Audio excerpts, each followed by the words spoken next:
We economic hitmen really have been the ones responsible for creating this first truly global empire. And we work many different ways.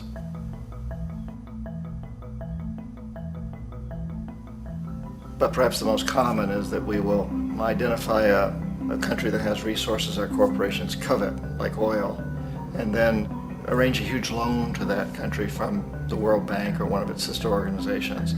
But the money never actually goes to the country. Instead, it goes to our big corporations to build infrastructure projects in that country, power plants, industrial parks, ports, things that benefit a few rich people in that country, in addition to our corporations, but really don't help the majority of the people at all. However, those people, the whole country is left holding a huge debt. It's such a big debt they can't repay it, and that's part of the plan, that they can't repay it. And so at some point, we economic hitmen go back to them and say, listen, you owe us a lot of money, can't pay your debt, so sell your oil real cheap to our oil companies. Allow us to build a military base in your country, or send troops in support of ours to someplace in the world like Iraq, or vote with us on the next UN vote. To have their electric utility company privatized and their water and sewage system privatized and sold to U.S. corporations or other multinational corporations. So there was that whole mushrooming thing, and it's so typical of the way the IMF and the World Bank work, that you put a country in debt, it's such a big debt it can't pay it, and then you offer to refinance that debt and pay even more interest. And you demand this quid pro quo, which you call a conditionality or good governance, which means basically that they've got to sell off their resources, including many of their social services, their utility companies, their school systems sometimes, their penal systems, their insurance systems, to foreign corporations. So it's a double, triple, quadruple whammy.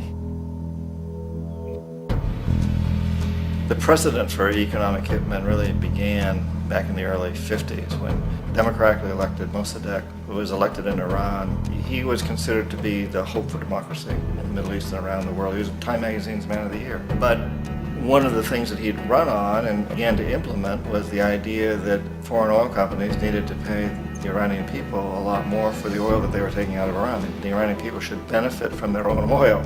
Strange policy. We didn't like that, of course.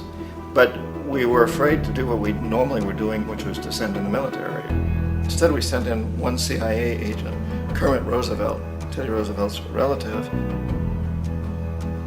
And Kermit went in with a few $1 million and was very, very effective and efficient. And in a short amount of time, he managed to get Mossadegh overthrown and brought in the Shah of Iran to replace him, who always was favorable to oil. And it was extremely effective. Mobs overflow Tehran. Army officers shout that Mossadegh has surrendered and his regime as virtual dictator of Iran is ended. Pictures of the Shah are paraded through the streets as sentiment reverses.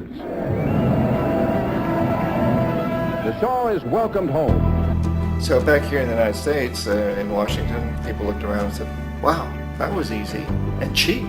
So this established a whole new way of manipulating countries, of creating empire. The only problem with Roosevelt was that he was a card-carrying CIA agent, and had he been caught, the ramifications could have been pretty serious. So very quickly at that point, the decision was made to use private consultants to channel the money through the World Bank or the IMF or one of the other such agencies, to bring in people like me who worked for private companies, so that if we got caught, there would be no governmental ramifications.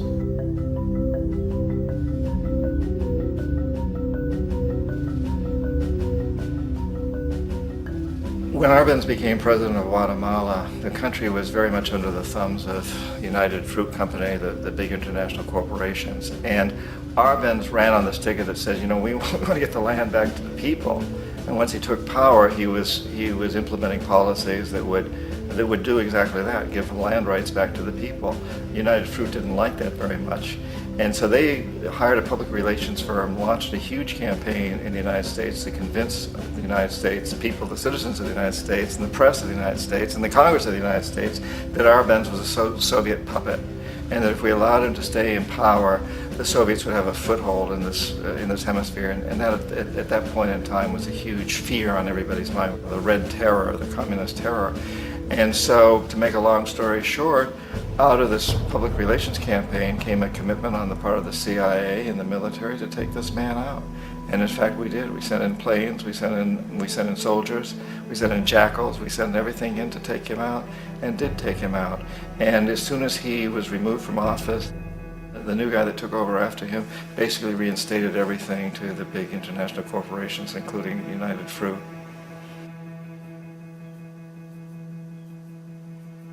Ecuador for many, many years had been ruled by pro-US dictators, often relatively brutal. Then it was decided that they were going to have a truly democratic election. Jaime Roldos ran for office, and his main goal, he said, as president would be to make sure that Ecuador's resources were used to help the people.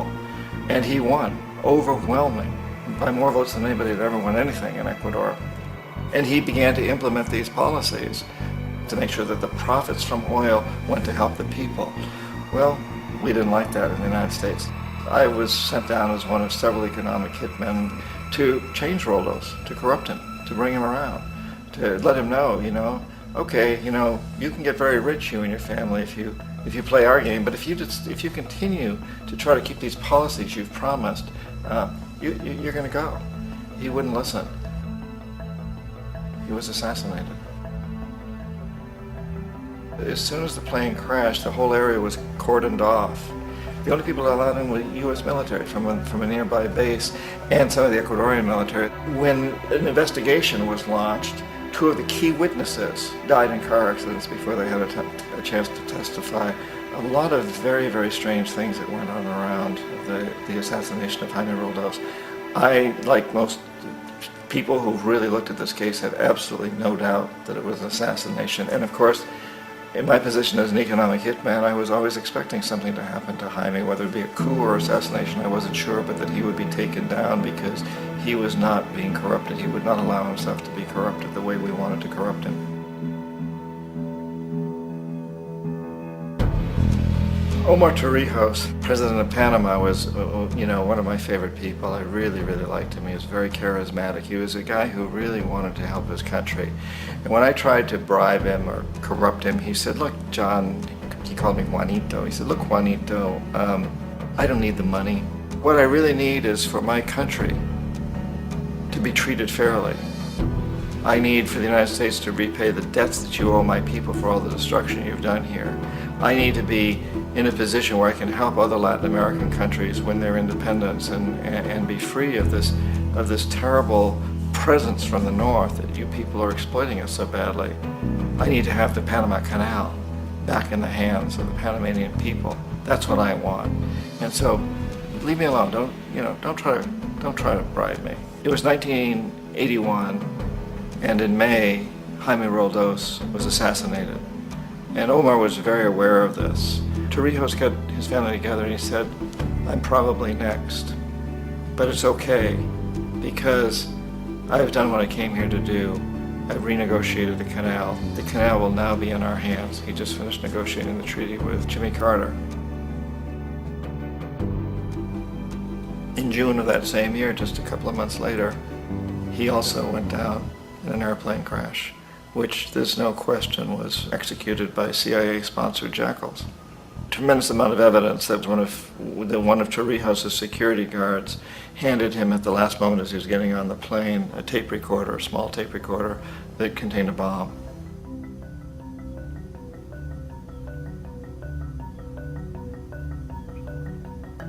It is interesting to me how this system has continued pretty much the same way for years and years and years, except the economic hitmen have got better and better and better. Then we come up with, very recently, what happened in Venezuela. In 1998, Hugo Chavez gets elected president, following a long line of presidents who had been very corrupt and basically destroyed the economy of the country. And Chavez was elected amidst all that. Chavez stood up to the United States, and he's done it primarily demanding that Venezuelan oil be used to help the Venezuelan people. Well, we didn't like that in the United States. So in 2002, a coup was staged, which there's no question in my mind, and most other people's minds, that the CIA was behind that coup.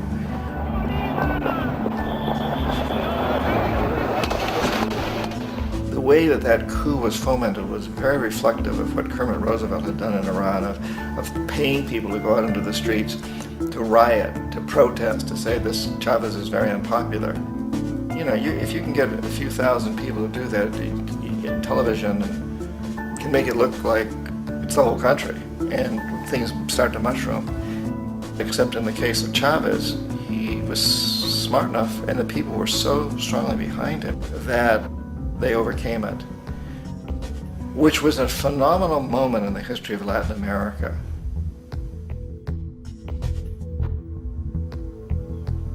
Iraq actually is a perfect example of the way the whole system works. So we economic hitmen are the first line of defense. We go in and we try to corrupt governments and get them to accept these huge loans, which we then use as leverage to basically own them.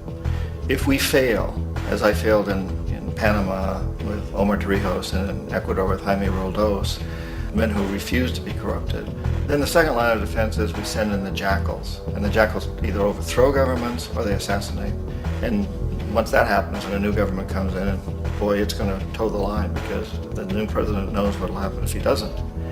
In the case of Iraq, both of those things failed. Economic hitmen were not able to get through to Saddam Hussein. We tried very hard. We tried to get him to accept a deal very similar to what the House of Saud had accepted in Saudi Arabia, but he wouldn't accept it.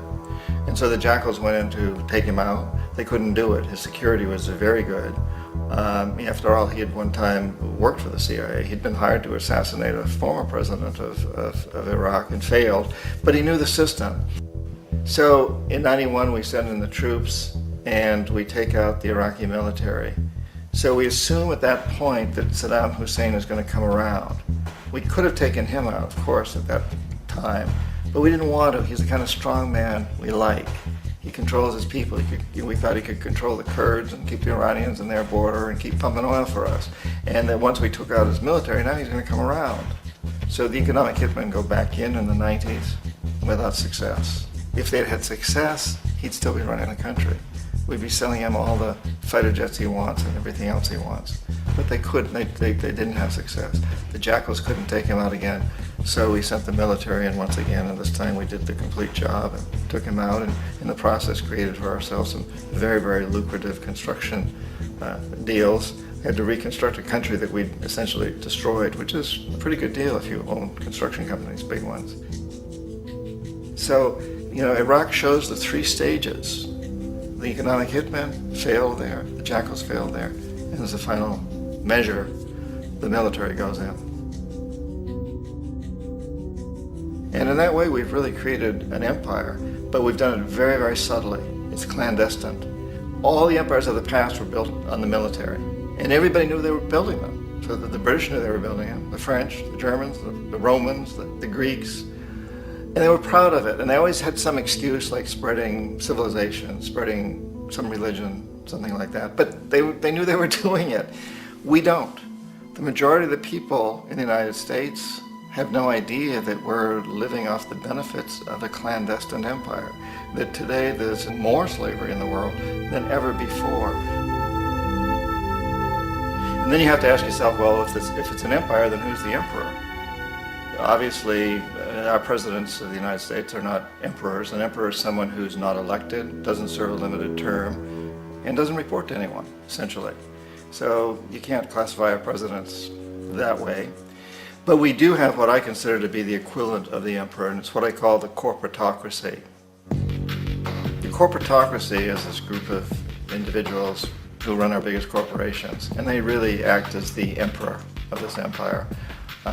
They control our media, either through direct ownership or advertising. They control most of our politicians because they finance their campaigns, either through their corporations or through personal contributions that come out of the corporations. They're not elected, they don't serve a limited term, they don't report to anybody.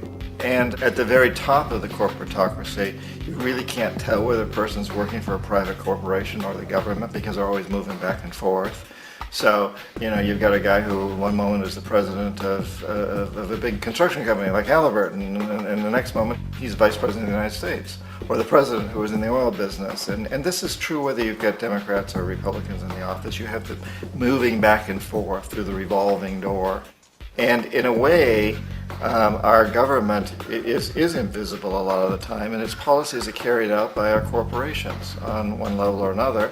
And then again, the policies of the government are basically forged by the corporatocracy and then presented to the government. They become government policy. So it's an incredibly cozy relationship. This isn't a conspiracy theory type of thing. These people don't have to get together and plot to do things. They all basically work under one primary assumption, and that is that they must maximize profits regardless of the social and environmental costs.